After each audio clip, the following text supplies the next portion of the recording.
Hi, and welcome to another video on review of the flight reviewers. And it's another big one today. We've done Sam, and today we're going to talk about Nonstop Dan. I always actually wanted to call him Desperate Dan, which was quite funny. And his review when he flew from Doha to Frankfurt on first class. Firstly, before we get to Dan, which is actually a pretty good review, to be honest, I'd just like to talk about Qatar Air. I used to fly Qatar Air quite often on first class from Doha to London. And in the old days, you used to get a limousine, a BMW limousine, from the terminal to the airplane.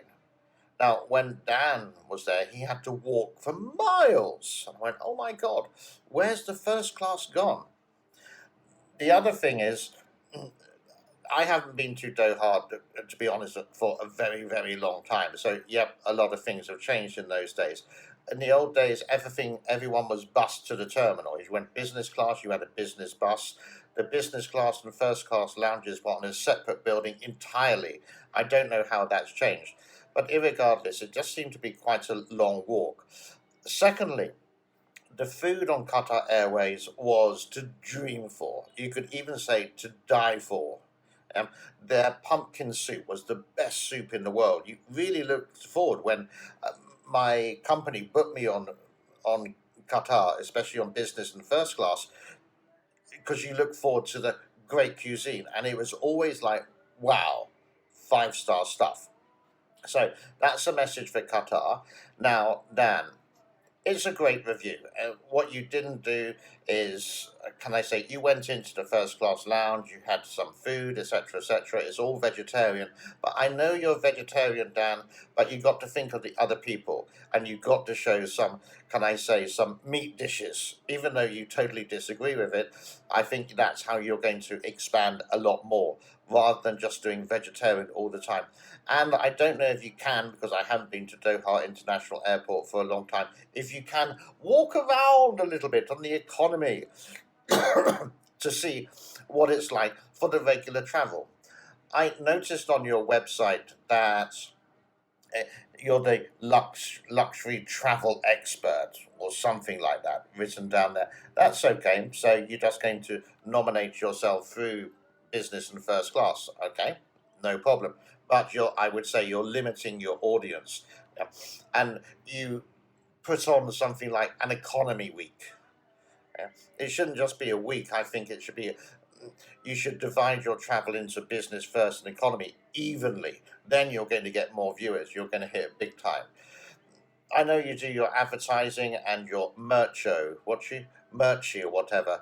Now, this is another critical point. Not everyone, Dan, English is their first language. So wouldn't it be better to say merchandise rather than merchy or whatever you said? I know it's slang. Yes, I'm from the United Kingdom. I understand perfectly.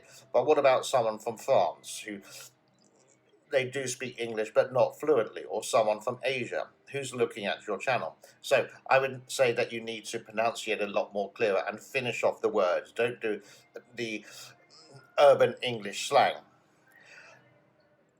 I'm going to go back to Qatar Airways now. When you got on the first class, things haven't really changed. It was exactly the same. There were like 8 seats in total in first class, and I think I was on. These are the days really before Qatar had the A350 or the 787 or again the A380. It was more like I think it was 777 or the 330. Can't remember. Anyhow, that's sort of irregardless. But Qatar, it hasn't changed. Your first class on that has not changed on that particular flight from Doha to Europe. Again, I didn't pay a single penny for it, and the service is absolutely excellent when you get onto first class. They make the bed, they give you pajamas, you can go to the bar, the toilet's fantastic, which you showed in the video. Well done. Now let's get back to the food. You went with your buddy or your brother, I'm not too sure who it was with on this particular flight, and what did you go for? Yep, you went for the vegetarian dish. Mm-hmm. Okay. So, how many people on your channel choose a vegetarian option?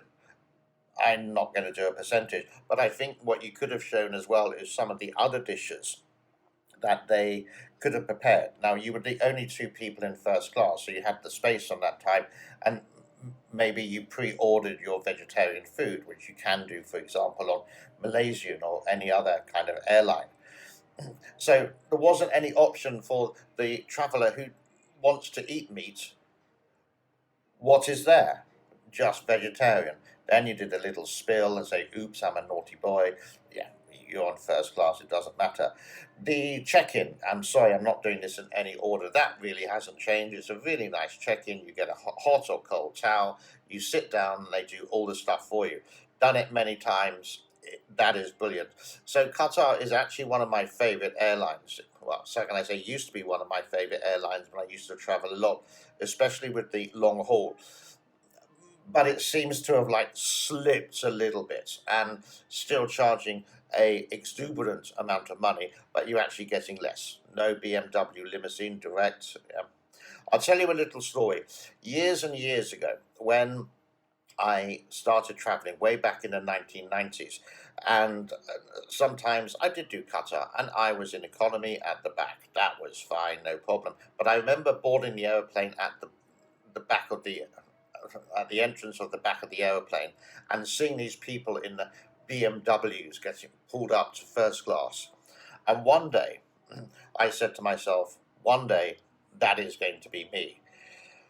It did take rather a long time. You could say 10, 15 years before I got to the limousine. But the first time I walked up on Qatar Airways was a limousine, and I walked up the stairs boarding the airplane. I looked back and I saw myself 15 years ago and said, yep, you made it. So, Qatar, really good airline, but I think you slipped a bit. Dan, you do very, very good reviews. They're very comprehensive, but they're not comprehensive enough. You need to do the whole flight experience, and you need to do the flight experience for everyone. If you want to increase your views, when you increase your views, you increase your merchandise, you increase your sponsorship from NordVPN and Patron, etc., etc. Just a suggestion. That's it for me. This is my last video for today. It's been quite a busy day. It's been like 3 videos. I apologise for the music in the background, but my hairdresser next door likes to sing karaoke at 5 o'clock in the evening. I wish he had a better voice personally. But anyhow, I'm out of here. This is recorded on the 20th of December 2019, so I'd like to wish everyone a very happy Christmas and a very happy New Year, and safe travels, especially if you're going on the holiday season, and be patient at airports. It is going to get rather busy. Bye bye for now. Be good.